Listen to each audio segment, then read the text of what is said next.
민수기 21장 4절부터 9절 말씀 마음을 집중하시고 함께 읽어보십니다. 백성이 호르산에서 출발하여 홍해 길을 따라 에돔 땅을 우회하려 하였다가 길로 말미암아 백성의 마음이 상하니라. 백성이 하나님과 모세를 향하여 원망하되 어찌하여 우리를 애굽에서 인도해 내어 이 광야에서 죽게 하는가. 이곳에는 먹을 것도 없고 물도 없도다. 우리의 마음이 이 하찮은 음식을 싫어하노라 하며 여호와께서 불뱀들을 백성 중에 보내어 백성을 물게 하심으로 이스라엘 백성 중에 죽은 자가 많은지라. 백성이 모세에게 이르러 말하되 우리가 여호와와 당신을 향하여 원망함으로 범죄하여 싸우니 여호와께 기도하여 이 뱀들을 우리에게서 떠나게 하소서. 모세가 백성을 위하여 기도하며 여호와께서 모세에게 이르시되 불뱀을 만들어 장대 위에 매달아라. 물린 자마다 그것을 보면 살리라. 모세가 놋뱀을 만들어 장대 위에 다니 뱀에게 물린 자가 놋뱀을 쳐다본즉 모두 살더라. 아멘. 봄이 왔지만은 지난 한 주간에는 꽃샘추위로 인하여 좀 다소 쌀쌀한 느낌이었을 것입니다. 그렇지만 봄이 이제 완연할 것이고요. 그러면 이 봄은 우리가 흔히 말하는 대로 모든 생명이 움을 트고 또 약동하는 계절입니다. 봄이라고 하는 말의 뜻이 어디서부터 왔겠는가? 저도 찾아보았더니 원래 이 봄을 영어로는 스프링이라고 그러죠. 우리 스프링은 용수철을 의미하는 거예요. 이렇게 눌렀다가 그 압력으로 뛰쳐나가는 그 약동하는 힘처럼, 그래서 이 만물이 약동하는 봄을 일컬어 생기가 있고 또 활발하게 움직이는 그런 계절임을 또한 암시해 주기도 합니다. 그런데 봄이라고 하는 순우리 말로는 보다, 눈으로 본다고 하는 것의 명사형을 봄 이렇게 하는 것에서 왔다고 그래요. 그 뜻은 모든 것을 새로운 시선으로 바라본다, 이제 그런 의미라고 합니다. 그렇다면은 이 봄이라고 하는 계절은 무언가 새롭게 보는 그런 계절이기도 한 것이죠. 우리가 무엇을 볼 때는 단순히 눈으로만 보는 게 아니에요. 견물생심이라는 말 많이 들었죠. 한문으로 보면 어떤 사물을 볼 때에 마음이 생겨난다. 또 어떤 물건을 보면 가지고 싶은 마음, 욕심이 생길 때 흔히 쓰는 표현입니다. 그렇다면 무언가를 보는데 마음이 생긴다 그러면은 마음이 보는 쪽으로 끌려가는 것이고 그쪽으로 우리의 시선이 더 가게 되는 것이에요. 마음이 움직이는 것은 내 생활도 내 또 행동도 그쪽으로 향하여 가는 것이죠. 그래서 우리가 단순히 눈으로만 보는 것이 아니라 마음으로 보게 되는 것이에요. 그래서 본다고 하는 것에는 나의 관심이 있는 것이고, 관심이 있는 것은 잘 보이는데 관심 없는 것은 옆에 있어도, 눈을 뜨고 있어도 잘 안 보이는 거예요. 그렇기 때문에 우리는 이 본다고 하는 것이 우리의 마음에서부터 비롯되는 것을 먼저 인정하는 것이죠. 오늘 이 본문에도 보면은 그 마음이 상한 사람들의 이야기가 나와요. 오늘 읽은 4절을 보시면 그 이스라엘 백성들이 광야의 길을 지나 가나안을 목적지로 삼고 가던 중 여기 보신 대로 호르산에서 출발하여 홍해 길을 따라 에돔 땅을 우회하려 하였다가 길로 말미암아 백성의 마음이 상했다 그랬습니다. 그들이 출애굽 후에 사실 가나안까지 가는 지름길이 있었어요. 해변길로 곧장 가면, 빨리 가면 10하루길이면 갈 수 있다고 성경 기록하고 있어요.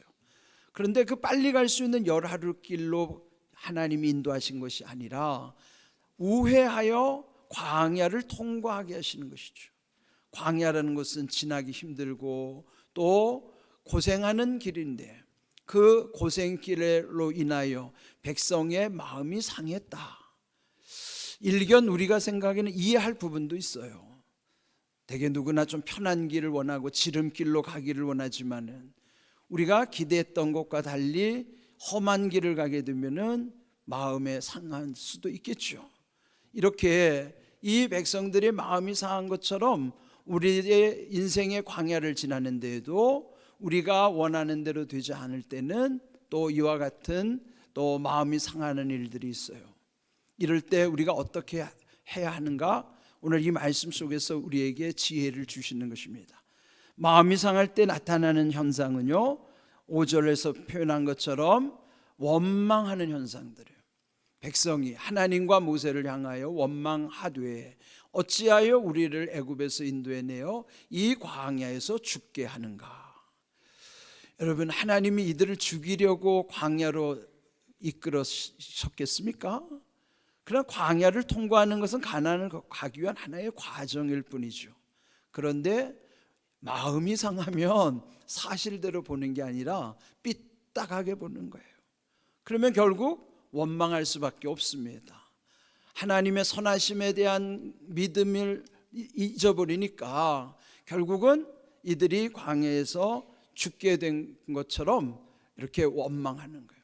원망이라는 것은요, 누구를 탓하는 거죠. 또 우리도 일상에 보면은 내가 힘들 때는 꼭 어떤 다른 사람을 원망하거나 다른 사람을 탓할 경우가 또 있죠. 그 다음에 원망과 함께 오는 게 어떤 현상일까요? 불평하는 현상이에요. 그러면서 그들이 불평하기를 이 광야에는 먹을 것도 없고 물도 없도다. 우리의 마음이 하찮은 음식을 싫어하노라. 물론 광야는 먹을 것도 없고 물도 없는 곳이 맞죠. 그렇지만은 그 광야길을 가는 동안에 하나님이 그들에게 하늘을 열으셔서 만나를 내려서 먹게 하시고 목이 마를 때는 반석에서 샘이 나게 하셨어요. 광야에 먹을 것 없고 물이 없는 것이 사실일지는 몰라도 하나님이 함께 하심으로 먹을 것도 주시고 마실 것도 다 주셨어요. 그런데 은혜를 잊어버리니 이들에게는 원망할 뿐만 아니라 지금 현실에 없는 것에 대한 불평을 할 수밖에 없는 것이죠. 또 옛적에 그들이 처음 만나를 먹었을 때는 그들이 감탄하면서 말하기를 이것이 무엇이냐. 만나라는 뜻이 그런 뜻이에요. 이것이 무엇이냐. 그래서 만나가 된 거예요. 그런데 그들이 표현하기를 꿀 섞은 과자가 뜨다. 그래서 얼마나 맛있는지. 우리도 맛있는 음식을 먹을 때는 아주 꿀맛이라고 표현하잖아요. 그들이 처음 경험한 만나는 아주 꿀맛이었어요. 그렇게 감탄하면서 먹던 만나를 이제는 하찮은 음식으로 여기고 싫어졌다고 표현하는 거예요. 이게 우리의 마음이 오락가락하는 거죠. 금방 좋았다가 금방 변심하는 거예요. 하나님의 은혜를 저버리는 이런 모습이 우리에게도 나타나는 거예요. 우리 인생의 광야에서 누구든지 자기 뜻대로 안 되면 또 힘든 과정을 거칠 때는 원망, 불평을 할 수밖에 없는 것이 우리 연약한 인생입니다. 그런데 이때 하나님은 그들에게 진노하시면서 또 불뱀을 풀어놓으셨어요. 그러면서 불뱀이 그들을 물음으로 또 그 중에는 죽어가는 자들이 막 늘어나기 시작한 것입니다. 그런데 여기서 명심해야 될 것은 성경은 원리를 우리에게 알려주시는 책이에요. 그 당시 불뱀이 있었다면 지금은 불뱀이 없을까요? 물론 뱀은 없어요. 그러나 뱀으로 인하여 고통을 당하는 현상, 불뱀의 현상은 우리에게도 나타나요. 그는 오늘도 우리가 원망하고 불평하게 되면은 우리에게도 뱀을 풀어놓지는 않지만은 그로 인한 불뱀 현상들이 우리에게 나타나서 원망하거나 불평하면은 일이 더 꼬이거나 더 힘든 상황을 겪을 수밖에 없는 것입니다. 그렇다면 우리 인생의 광야에서 원망하고 불평하는 길을 어떻게 예방할 수 있을까요? 성경은 우리에게는 예방하는 차원에서 말씀하시는 거예요. 그 당시 그 사람들은 몸으로 겪어서 고통을 당했지만은 그때 사건을 우리에게 알려줌으로써 우리의 인생의 광야에서는 이런 고난을 당하지 않도록 미리 예방하게 하시는 거예요. 그렇다면은 이 말씀을 깨달으면 우리도 원망 불평하면은 불뱀 현상으로 인하여 고통을 당할 수 있겠다. 그렇다면은 우리는 예방 차원에서 원망하지 않고 불평하지 않아야 돼. 근데 그게 쉽습니까? 그 원망하고 불평하는 현상은 하나님의 은혜를 잊어버릴 때 나타나는 현상들이에요. 그러면은 하나님의 은혜를 기억하는 사람들에게는 어떤 모습이 나타날까요? 성경에 말씀한 대로 범사에 감사하는 거예요. 범사에 감사라는 말씀은 범사라는 모든 일을 일컫는 것이죠.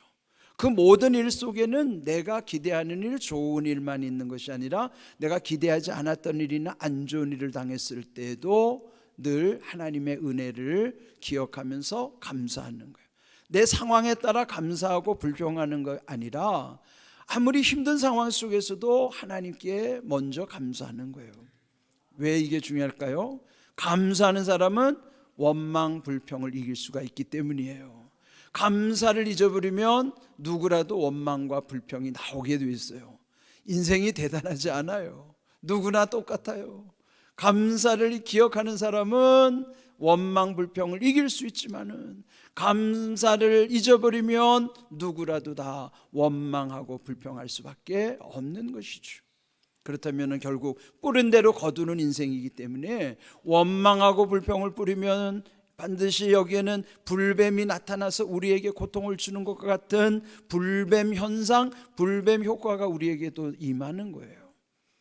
그러므로 우리는 예방 차원에서 이미 그들은 그렇게 당했으니 우리도 똑같은 것을 겪지 않도록 미리 예방 차원에서 주신 말씀을 기억하고 범사에 감사하는 삶을 살 때에 원망도 이기게 하시고 불평도 이기게 하시고 감사의 아름다운 결실들을 이루게 하실 줄로 믿습니다. 그것이 우리가 이 원망 불평을 이길 수 있는 비결인 것이죠. 그런데 이들이 이제 늦게서라도 자기들이 원망한 것이 하나님께 죄였다는 사실을 깨달은 거예요. 7절을 말씀해 보시면 우리가 여호와와 당신을 향하여 원망함으로 범죄하였사오니 여호와께 기도하여 이 뱀들을 우리에게서 떠나게 하소서. 여러분, 이 원망하고 불평하는 것은 그냥 우리 일상에서 당연한 것으로 받아들이면 안 돼요. 원망과 불평이 결국은 하나님께 짓는 죄가 되는 거예요. 그러면 이 원망과 불평을 하게 되면 또 하나 뭐냐면 자기 스스로 기도할 수 있는 능력을 잃어버려요. 이들이 만약에 스스로 하나님께 기도하면 더 좋았을 터인데 이들은 자기들이 기도할 수 있는 여력이 없었어요. 여러분, 원망하고 불평하면요 기도가 안 돼요. 감사하는 사람에게 기도할 수 있는 힘을 주시는 것이지. 그런데 이때 여호와께 모세가 기도했을 때 이 모세의 기도를 하나님이 응답하시는 거예요. 8절을 보시면 여호와께서 모세에게 이르시되 불뱀을 만들어 장대 위에 매달아라. 물린 자마다 그것을 보면 살리라. 그 불뱀에 물려 죽어가는 사람들에게는 어떤 것이 약인가? 뱀의 형상을 만들어서 노스로 구리뱀, 놋뱀을 만들어 장대 위 높은 곳에 매달으라는 거예요. 그러면 그것을 보는 자들마다 다시 살아날 것을 약속해 주시는 것이죠. 그들이 머무르는 진영, 넓은 진영이라고 그래도요 높은 장대 위에 그 놋뱀의 형상을 만들면 누구든지 어디서나 다 볼 수 있어요. 그리고 누구든지 보는 사람은 살아나게 하신 것이죠. 여러분, 그 응급차, 구급차에 보면은 거기에 이 지팡이에 뱀이 이렇게 말려 있는 그림을 보신 분들이 있을 거예요. 그 그림이 어디에서 나온 줄 아세요? 여기서 나온 거예요. 그래서 그 구리뱀을 보는 사람들에게 살아나게 하시는 하나님의 약속대로, 그런데 그것을 믿고 바라보는 사람에게는 효력이 있었지만은 그 중에는 그걸 무시하는 사람도 있었을 거예요. 아니, 그딴 거 본다고 뭘 살아? 이렇게 무시하고 안 봤다면은 그런 사람은 죽을 수밖에 없는 거예요. 바라본다고 하는 것. 그래서 오늘 여기에 오늘의 제목처럼 바라봄의 법칙, 세상 사람들은 견물생심이라고 하는 바라봄의 법칙이 작동하는데, 이 성경 속에서도 보면은 믿음으로 바라보게 하심으로 하나님도 바라봄의 법칙을 작동하게 하시는 거예요. 그래서 믿음으로 그 장대 높이 달린 구리뱀을 바라보는 사람들은 죽어가다가도 살아나게 하시는 것입니다. 이게 오늘 우리에게 주시는 하나님의 약속과 그 말씀인 것이죠. 오늘 읽은 9절을 보시면은 모세가 순종하여 놋뱀을 만들고 장대 높은 곳에 달았습니다. 그리고 뱀에게 물렸던 자들 그 놋뱀을 쳐다보므로 모두 살았다라고 기록하고 있는 것입니다. 그런데 이 사건을 통해서 보여주시는 것, 이 말씀을 예수님이 또 언급하세요. 요한복음 3장에는요 예수님과 니고데모의 만남이 나와요. 그때 예수님이 거듭나야만 하나님의 나라에 갈 수 있다고 말씀하셨어요. 니고데모는 그때 오해하죠. 거듭난다는 것은 다시 태어난다는 뜻인데, 그렇다면 내가 다시 어머니의 태 속에 들어갔다 나와야 됩니까? 그때 예수님 말씀하시기를 물과 성령으로 거듭난 자만이 하나님의 나라를 볼 수 있다고 그러면서 이때 하신 말씀이 요한복음 3장 14절의 말씀이에요. 모세가 광야에서 뱀을 든 것 같이 인자도 들려야 하리니. 마치 그 모세 시대에 불뱀으로 인하여 죽어가던 자들이 그 놋뱀의 약속을 믿고 믿음으로 바라보는 사람들에게는 살아나게 하신 것처럼 예수님도 십자가에 매달려 그 십자가를 믿음으로 바라보는 사람마다 죄로 인하여 죽어가다가도 살아나게 하셨음을 여기서 이 약속을 우리에게 주시는 것입니다. 그러므로 히브리서 12장 2절에 말씀하기를 믿음의 주요 또 온전하게 하시는 이인 예수를 바라보자, 그렇게 권면하는 거예요. 그 예수님을 바라볼 때 믿음의 주를 통해서 우리의 믿음이 더욱 세워지게 되고, 온전하게 하시는 예수님을 인하여 우리의 삶도 더욱 온전해져 가는 것이에요. 예수님을 바라보라고 할 때 그 예수님을 바라보는 것은 우리의 믿음으로 예수님을 바라볼 때에 예수님을 통해서 우리에게 주시는 약속을 이루어 주시는 거예요. 지난주에 나눴던 말씀처럼 우리가 하나님의 은혜를 경험하는 것은 우리의 힘으로 감당할 수 없을 때는 되게 하시는 은혜를 주시고, 내가 감당할 수 있는 것은 하게 하시는 은혜를 주시는 거예요. 되게 하시는 은혜와 하게 하시는 은혜는 어떻게 다를까요? 되게 하는 것은 내가 할 수 없어 그저 하나님께만 구하는 거예요. 하나님, 이 문제 해결해 주세요. 내가 감당할 수 없습니다. 그럴 때 주님의 이름으로 구할 때 되게 하시는 은혜는 나의 수고는 거기 1%도 개입할 수가 없어요. 그저 되게 하시는 은혜는 나의 입장에서는 누리는 것밖에 없어요. 여러분, 되게 하시는 은혜를 누린다는 것이 얼마나 귀한지. 내 힘으로 할 수 없는 모든 것, 내 힘으로 되지 않는 모든 것이 되어졌다면 그거는 전적으로 하나님이 하신 거예요. 그래서 되게 하시는 은혜는 누림으로써 감사하는 겁니다. 또 하게 하시는 은혜는요, 할 수 있기 때문에 내게 하게 하심으로 그걸 할 수 있는 능력을 주실 때, 그걸 할 때 여러분 어떤 유익이 있을까요? 내가 거기에 참여함으로써 하는 사람만이 느끼는 보람이 있고 즐김이 있어요. 왜 운동하는 사람들이 그 운동이 남들이 볼 때는 고단해 보여도 그 사람은 즐기는 거예요. 하게 하시는 은혜 속에는 내가 하는 게 고단하고 힘들어 보여도 그 안에 보람을 주시고, 하게 하시는 은혜 가운데 그것을 즐기는 기쁨을 주시는 것입니다. 우리가 늘 기도할 때 되게 하시는 은혜는 누리게 하시는 기쁨이 있고, 또 하게 하시는 은혜는 내가 그걸 하게 될 때 보람을 느끼고 그 안에 즐거움을 주셔서 그 즐기는 기쁨을 주시는 거예요. 공통점이 뭐예요? 그 속에 다 하나님의 기쁨을 그 안에 담아주시는 것입니다.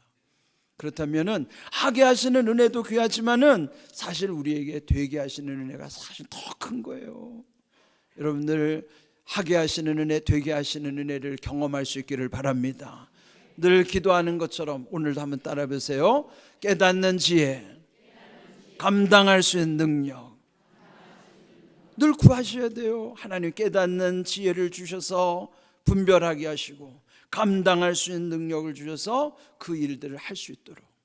그럴 때 만약 우리가 감당할 수 없을 때는 되게 하시는 은혜 가운데 누리는 기쁨을 주시지만은 할 수 있는 것은 하게 하심으로써 거기에 내가 수고하더라도 고생이 되더라도 그 일을 통해 보람을 느끼고 그 속에 기쁨을 얻게 하시는 거예요.